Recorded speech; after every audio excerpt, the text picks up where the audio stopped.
हर महादेव, जय शिव शंकर। भगवान भोलेनाथ आप सभी पर अपनी कृपा बनाए रखें। हर हर महादेव। भक्तों, पौष माह शुक्ल पक्ष की पुत्रदा एकादशी आने वाली है।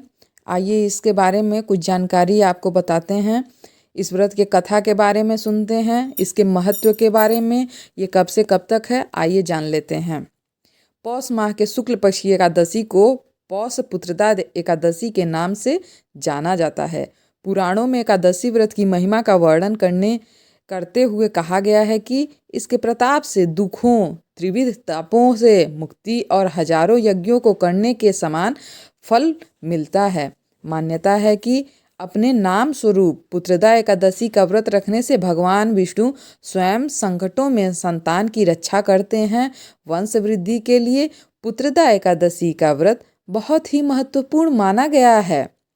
आइए जानते हैं पौष पुत्रदा एकादशी 2024 की क्या डेट है, उसके मुहूर्त के बारे में, उसके महत्व के बारे में।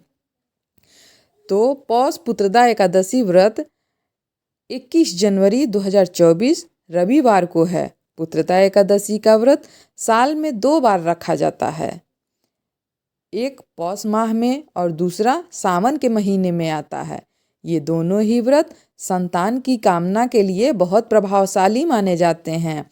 जिन दंपति की संतान नहीं होती है, वो दंपति संतान प्राप्ति के लिए यह व्रत अवश्य करें। पौष पुत्रदा एकादशी के मुहूर्त के बारे में अब जान लेते हैं।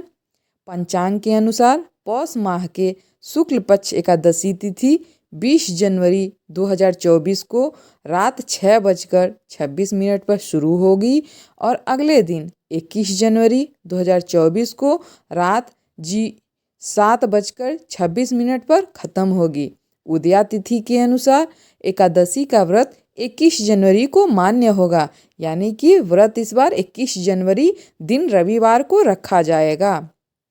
पौष पुत्रदा एकादशी 2024 का व्रत पारण का समय आइए जान लेते हैं।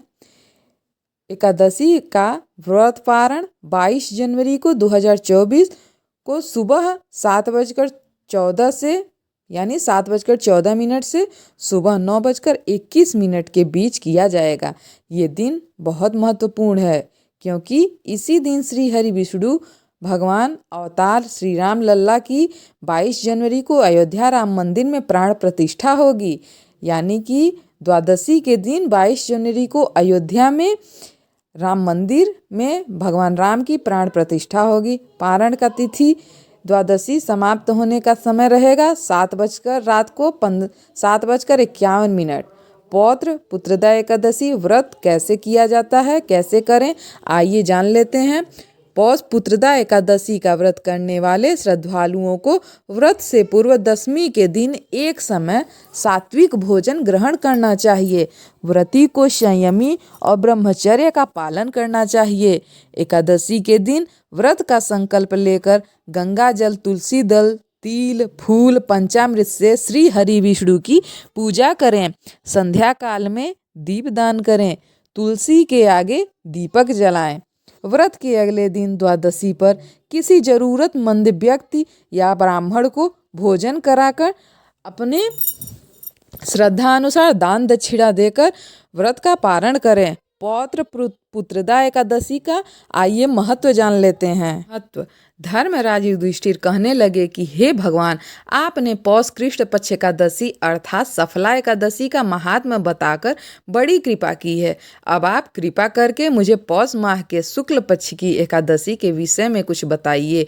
इस एकादशी का क्या नाम है, इसके व्रत का क्या विधान है, इसकी विधि क्या है, इसका व्रत करने से किस फल की प्राप्ति होती है और इसमें कौन से देवता का पूजा किया जाता है। कृपया यह सब विधि विधान पूर्वक आप हमको बताने की कृपा करिए। भगवान श्री कृष्ण बोले, पौष माह के शुक्ल पक्ष में आने वाली इस एकादशी को पौत्र पुत्रदा एकादशी कहा जाता है। इसमें भी नारायण भगवान की ही पूजा की जाती है। भगवान विधि पूर्वक इस व्रत को करना चाहिए। इस चर और अचर संसार में पुत्रदा एकादशी के व्रत के समान दूसरा कोई व्रत नहीं है।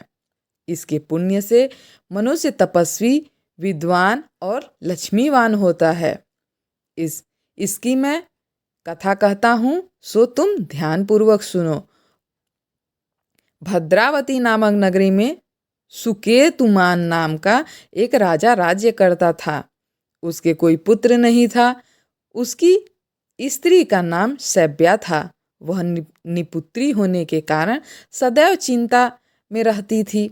राजा के पितर भी रो रो कर पिंड लिया करते थे और सोचा करते थे, इसके बाद हमको कौन पिंडदान देगा।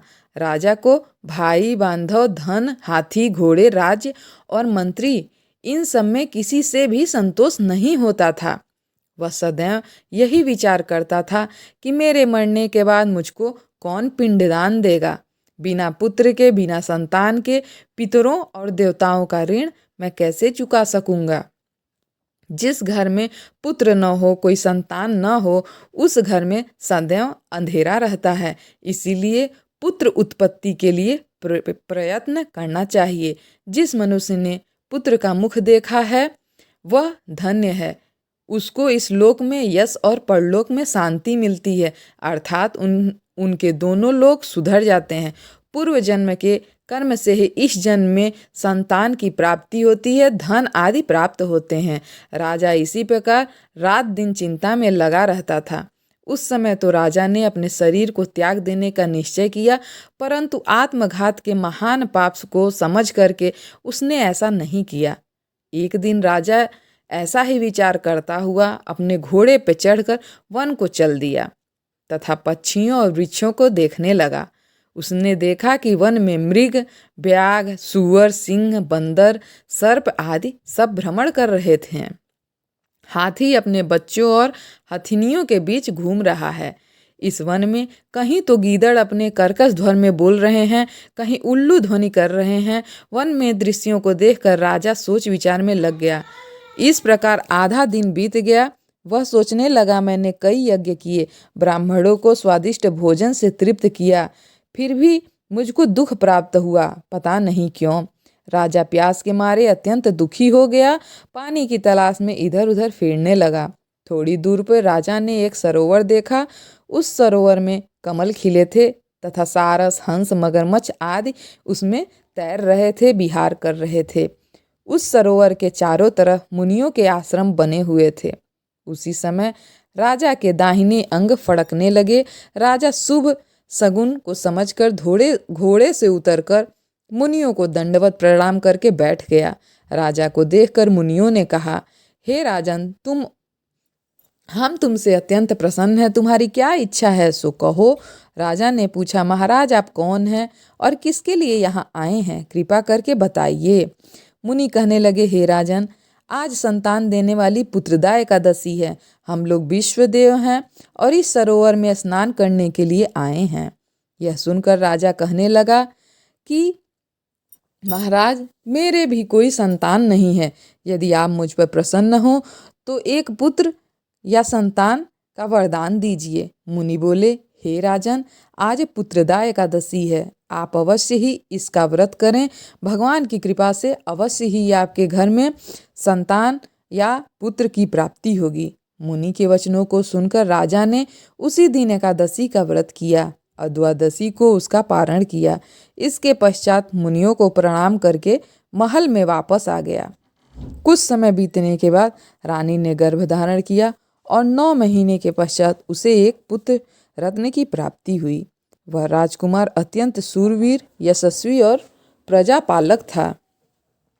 श्री कृष्ण बोले, हे राजन, पुत्र की प्राप्ति के लिए पुत्रदा एकादशी का व्रत करना चाहिए। जो मनुष्य इस महात्म्य को पढ़ता या सुनता है उसके अंत में स्वर्ग की प्राप्ति होती है। भक्तों, आप लोगों को वीडियो पसंद आए तो लाइक और शेयर जरूर करें। अगर चैनल को सब्सक्राइब नहीं किया है तो कृपया इस चैनल को सब्सक्राइब कर लें। भगवान भोलेनाथ आप सभी की मनोकामना पूर्ण करें। पौष माह शुक्ल पक्ष की पुत्रदा एकादशी की आप सभी को बहुत बहुत शुभकामनाएं। जय श्री हरि विष्णु।